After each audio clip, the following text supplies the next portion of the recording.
দেখো আজকে আবার একটা মিনি ভ্লগ নিয়ে পিকু আর আমি চলে এসেছি তোমাদের সামনে। তো আমি আর পিকু এখন দেখতে পাচ্ছ সকালবেলায় রেডি হয়ে গিয়েছি, এখন বাজছে সকাল 7টা। তো আমরা রেডি হয়ে গিয়েছি আর আমরা যাচ্ছি পিকুর মামা আর মানিকে আনতে, অর্থাৎ অষ্টমঙ্গলা ছিল দাদা বৌদির। তো দাদা বৌদি তো ওখানে রয়েছে শ্বশুরবাড়িতে, তো সেখান থেকে আমি পিকু আর আমাদের পাড়ার একটা বৌদি আমরা 3জন যাচ্ছি আনতে। তো দেখো এই গাড়িটা বলা হয়েছিল, তো সেই গাড়িতে আমরা 3জনে চেপে পড়েছি আর আমরা 3জনে এখন চলেছি রাস্তায়, অর্থাৎ পিকুর মামা মানিকে আনতে। তো সেখানে মাঝে দেখো রেলগেট পড়ে আছে, সেখানে ট্রেন যাচ্ছে, সেটাও তোমাদেরকে দেখিয়ে দিলাম। এরই মাঝে একটা পেট্রোল পাম্পে গাড়ি দাঁড় করালো রামপুরহাটে। তো সেখানে মানে ধরো তেল ভরা হলো গাড়িতে, যেহেতু অনেকটা দূর যেতে হবে, গাড়িতে যেতে প্রায় 1.5 ঘন্টা মোটামুটি টাইম লাগে। ড্রাইভার তো রাস্তা চেনে না, তো আমাকে জিজ্ঞেস করলো যে আমি রাস্তা চিনি নাকি। তো আমি বললাম হ্যাঁ আমি চিনি।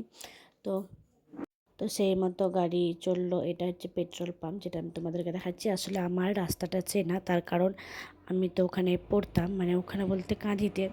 তো কাঁদিতে যেহেতু পড়তাম, আমাকে ওই রাস্তার ওপর দিয়ে যাওয়া আসা করতে হতো, তো ওই রাস্তাটা পুরোটা আমার চেনা। এরপর আমি এসে আমরা মানে ওই কাকিমা, অর্থাৎ কাকু কাকিমা বলি আমার বৌদির বাবা মাকে। তো সেই কাকু কাকিমার বাড়ি থেকে এখন আমি এসেছি ছোটো মাসির বাড়ি, পাশাপাশি যেহেতু দুটো বাড়ি। তো মাসির বাড়িতে আসছে, পিকু চলে গিয়েছে মাসির কাছে চক্কি আনতে। ওর তো চক্কিতে খুব লোভ, মাসির কাছে চক্কি নিয়ে এসে দেখো আমরা তারপরে এসেছি যখন, তখন খাওয়া দাওয়া।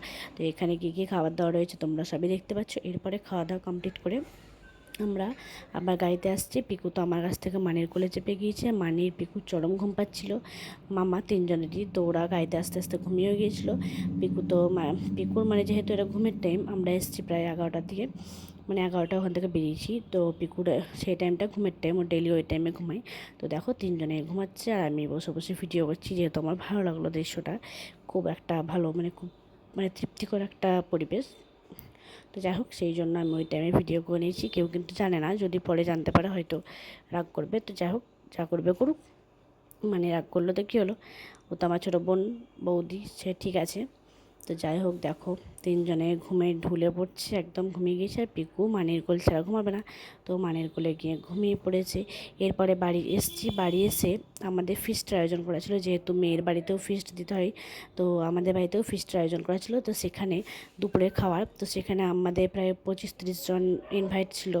তো সেখানে দেখো সায়ন পরিবেশন করছে, সায়ন, আমার ছোটো বৌদি, আমার মা, সবাই পরিবেশন করছে। আর পিকুর দেখো নাচ, দেখো দেখো পিকু খেয়ে দিয়ে উঠে পড়েছে আর এখন নাচ করছে, আর ওখানে খাওয়া দাওয়া চলছে। আর আমি এখন বসে আছি, আমি একটু মাছের ঝোলটা আমি করে দিয়েছি। তো এর মধ্যে আমার সমস্তটা কমপ্লিট হয়ে গিয়েছে। তো দেখো, বাই।